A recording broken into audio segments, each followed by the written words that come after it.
Assalamualaikum warahmatullahi wabarakatuh. Salam sejahtera bagi kita semua. Hai, apa kabar? Berjumpa lagi dengan saya, Silvi Proyekslin. Di video kali ini, kita masih membahas tentang anekdot. Nah, setelah sebelumnya kita sudah memahami apa itu anekdot, apa saja cirinya, kemudian apa saja struktur teksnya. Nah, kira-kira di video kali ini, apalagi ya yang akan kita bahas? Ini dia. Teks anekdot ternyata dapat disajikan dalam dua bentuk. Yang pertama adalah bentuk narasi, yang kedua adalah berbentuk dialog. Sebagai cerita yang berbentuk narasi, ternyata anekdot ini mempunyai unsur-unsur yang dapat mempengaruhi isi ceritanya nih. Ada unsur intrinsik, ada unsur ekstrinsik. Nah, masih ingat ya? Jadi unsur intrinsik ini adalah unsur yang mempengaruhi cerita secara langsung. Nah, ada 6 nih unsur yang mempengaruhinya secara langsung. Yang pertama adalah alur atau plot. Nah, alur ini adalah jalan cerita. Ada 3 ya, ada alur maju, alur mundur, dan alur campuran. Nah, yang sering digunakan di dalam anekdot adalah alur maju. Jadi, ceritanya bergerak sesuai urutan waktu dari mulai awal peristiwa sampai ke akhir peristiwa. Jarang sekali ditemukan dalam anekdot yang menggunakan alur mundur atau alur campuran. Unsur yang kedua adalah tema atau topik. Nah, tema dalam anekdot ini cenderung bersifat implisit. Kenapa bersifat implisit? Karena anekdot itu kan cerita singkat, maka tema yang digunakan hanya satu tema utama tanpa adanya subtema. Tema yang digunakan dalam anekdot juga biasanya tentang sosial, agama, bahkan tentang politik. Unsur yang ketiga adalah tokoh. Sudah jelas ya, karena anekdot ini sebuah cerita, maka harus ada tokoh untuk memainkan ceritanya. Tokoh dalam anekdot juga ada 2, ada tokoh yang benar-benar ada di dunia nyata, ada juga tokoh imajinatif atau tokoh hasil rekaan imajinasi kita.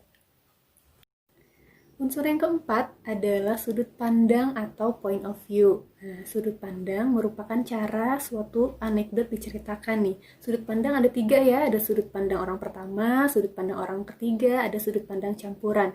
Biasanya di dalam anekdot paling banyak menggunakan sudut pandang orang ketiga. Unsur yang kelima adalah latar. Nah, latar ini merupakan landasan penting dalam sebuah cerita ya. Ada latar waktu, latar tempat, dan latar suasana. Dan ketiga hal ini sangat berhubungan antara satu dengan yang lainnya. Unsur yang keenam adalah amanat. Nah, amanat ini adalah pesan yang ingin disampaikan penulis atau pembuat anekdot.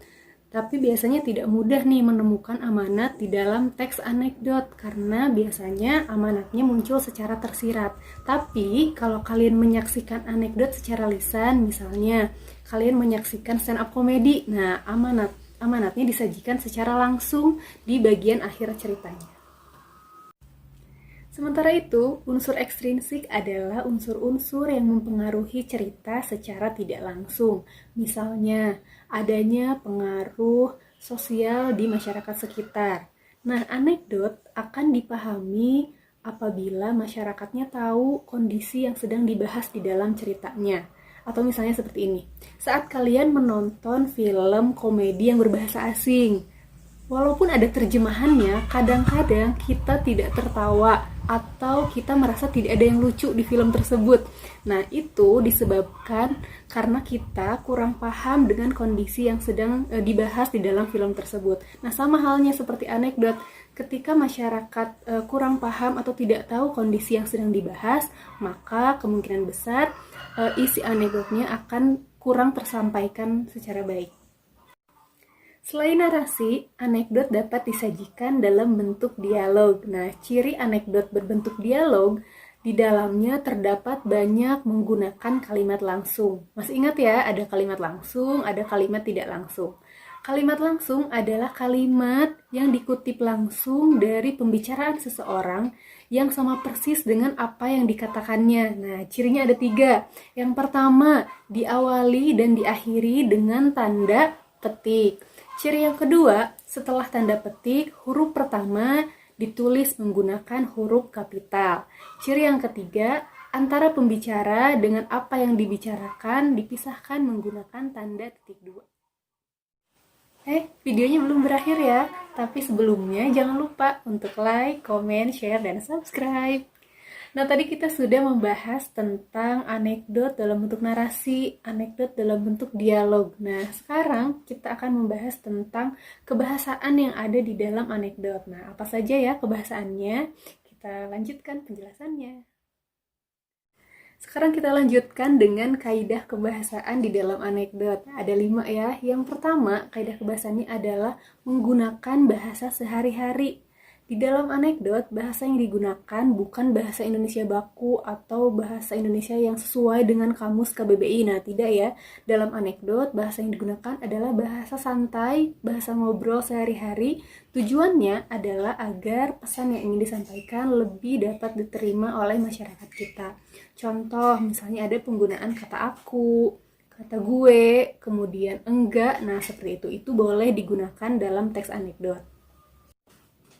Kebahasaan yang kedua adalah menggunakan kalimat keterangan waktu lampau. Nah, maksud waktu lampau di sini adalah anekdot ini menceritakan sesuatu yang sudah terjadi. Nah, maka dari itu penggunaan kalimat atau katanya ada yang menggunakan pada suatu hari, pada suatu waktu, dan lain-lain. Kebahasaan yang ketiga adalah menggunakan kalimat retoris. Nah, apa itu kalimat retoris? Kalimat retoris adalah kalimat tanya yang tidak membutuhkan jawaban. Nah, jadi untuk apa bertanya? Sebetulnya tujuannya adalah untuk penekanan atau untuk menegaskan sesuatu.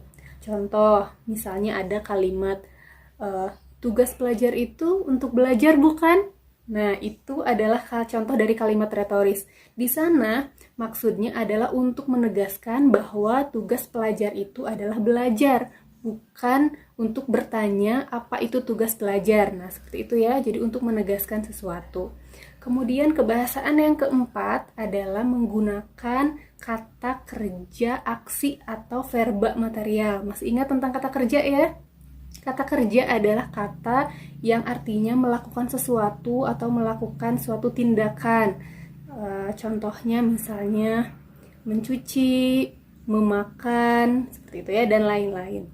Kemudian kebahasaan yang kelima adalah menggunakan konjungsi temporal. Nah, masih ingat juga ya tentang konjungsi ya? Konjungsi adalah kata hubung, sementara temporal adalah yang berhubungan dengan waktu. Jadi, di dalam anekdot menggunakan kata hubung yang berhubungan dengan waktu. Misalnya, ada kata lalu, selanjutnya, kemudian, setelah itu, dan lain-lain.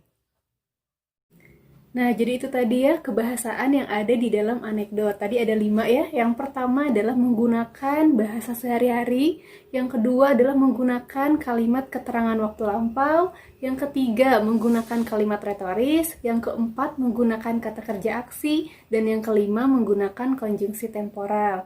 Jadi sekali lagi ya, bahwa anekdot itu adalah sebuah cerita lucu atau humor yang berisikan kritikan yang disampaikan melalui sebuah sindiran. Sekian penjelasan materi kali ini. Mohon maaf apabila masih terdapat banyak kekurangan. Terima kasih sudah menyaksikan hingga akhir. Jangan lupa untuk like, comment, share, dan subscribe. Sampai berjumpa di video selanjutnya. Wassalamualaikum warahmatullahi wabarakatuh.